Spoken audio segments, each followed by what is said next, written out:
This week we're concentrating on challenging beliefs. Essentially, this means being willing to challenge and change what you believe to be true about yourself, about others, and about the world at large.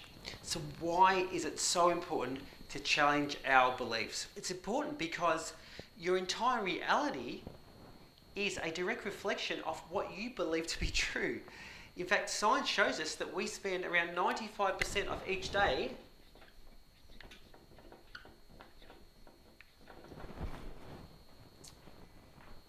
operating from the programs we got before we were 7 years old. So programs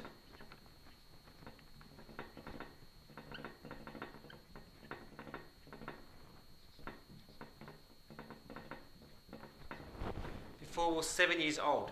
And you're probably thinking, well, so what?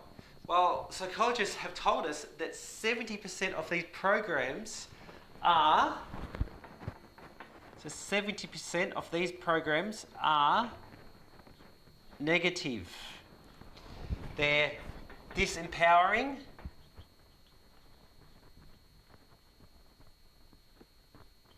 and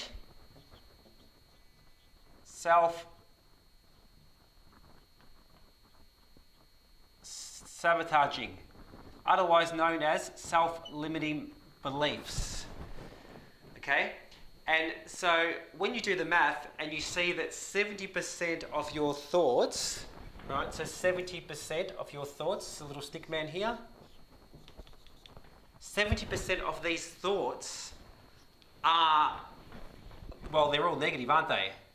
Are negative for 95% of the day, then it's no wonder why so many of us are struggling.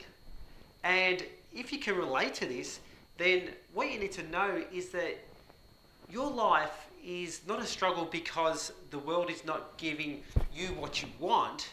It's a struggle because your own consciousness is not accepting. If as a kid your parents said to you that you don't deserve this or that, then that would have recorded the program of I do not deserve. Now, if you have heard that several times, especially in an emotional situation, because that downloads it faster, then when you're like 40, for example, you're spending 95% of your time running the same programs you learnt before you were 7. So you're running I do not deserve. So I do not deserve. What does that mean? It means that unconsciously you will sabotage yourself. So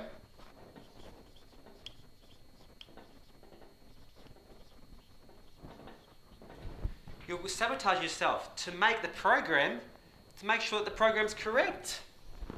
It's a cycle. Right? Correct. For example, I don't deserve a healthy body. I don't deserve to have great relationships. Whatever it is. What you're doing is making the program true by adjusting the behavior to meet the program. I do not deserve. That's the program. And this is really important because, the chances are that if we are not where we want to be in life, in any way, in our career, in our health, in our finances, then it's very likely because of self-limiting beliefs. A belief that has been there for a long time possibly. Not only that, but the longer we leave negative self-limiting beliefs there, the longer and more stress it will cause.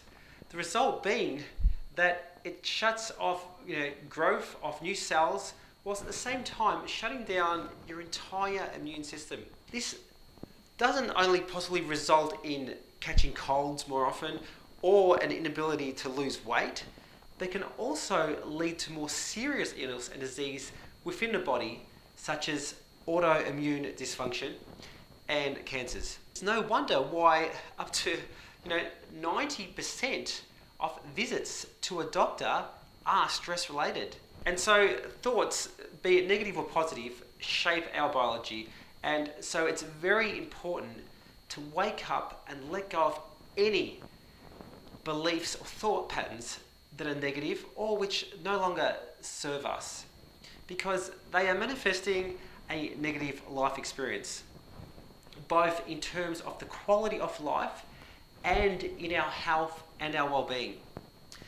Now that you know why challenging your beliefs is so important, I'll share with you some of the ways in which you can begin doing so. In order to change any self-limiting beliefs or programs, you need to reprogram your subconscious mind. But before you can even do that, you need to first be clear on what you want to believe, and this works best by writing it down. And you can do this by answering the following questions, okay, which I've put down on the board for you already. Number one, where am I struggling? For example, am I struggling to maintain a healthy weight? This question is really important because wherever you are struggling, it's inevitably a program in your subconscious that does not support that destination that you have been looking for. If you're finding this question difficult to answer, then maybe even ask a family or a friend where they see you struggling, and that could help. The next question is, what would I like to be true in my life? For example, I would like to be a healthy weight. Number three, what is a specific program I need to reprogram into my subconscious mind? E.g., I have a lean and strong and healthy body. So when you finish, you should have a list of programs, potentially one for each life area you want to improve. Okay, so flip the whiteboard over, have a look here. Okay, so you will have a list that looks something like this. I have a lean, strong, and healthy body. I have a partner who loves and respects me. I have enough energy to get through the day plus some, and so forth. So armed with your new list of programs, you need to tell your subconscious mind what you want to believe. Now, the first way you can do this is to simply use your new list of empowering programs as affirmations and stick a copy to at home, at work, and everywhere else you'll see it. Then read them out aloud every day. However, with that said, because our beliefs are often deeply ingrained, sometimes this is not enough.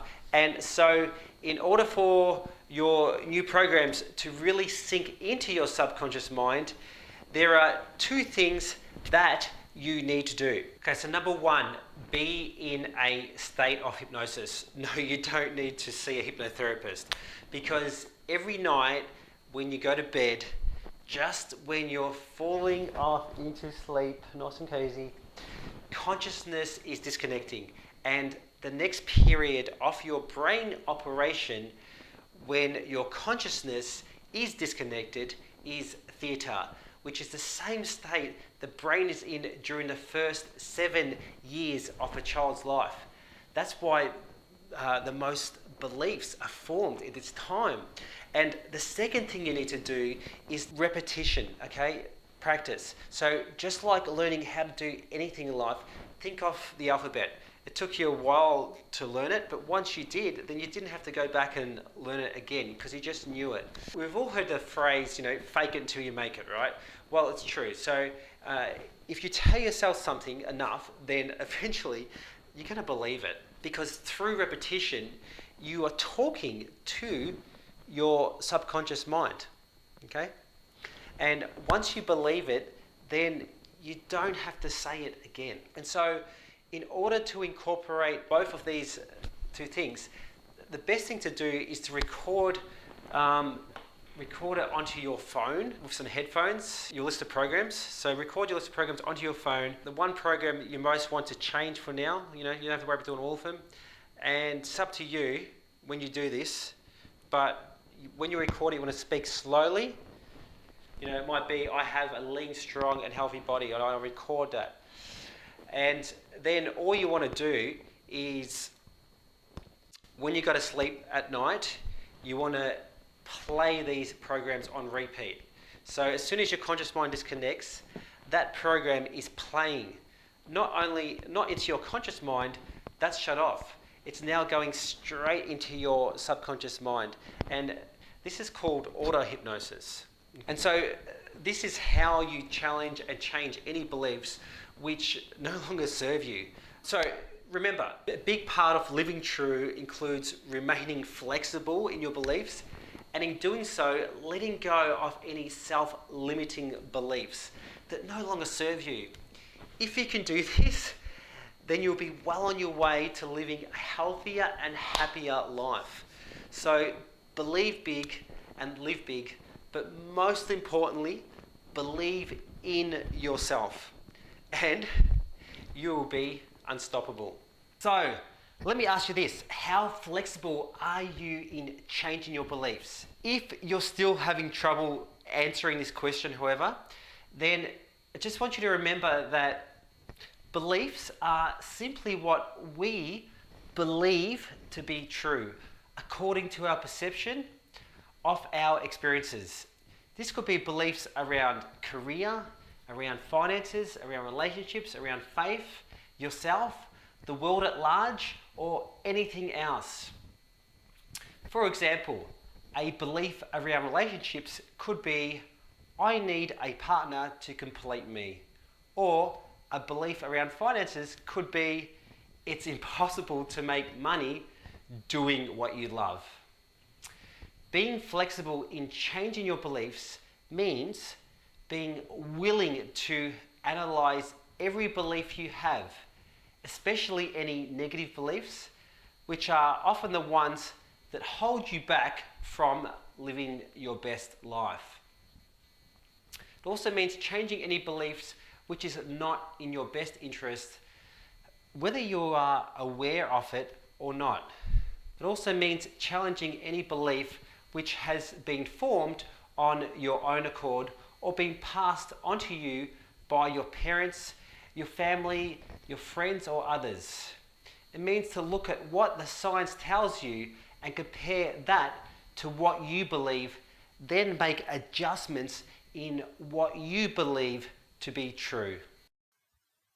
Thanks for watching. Be sure to like, comment, share, and subscribe to learn more about the other essential attributes of staying in your best shape. And until next time, watch what you chew, do what you need to do, and always live true.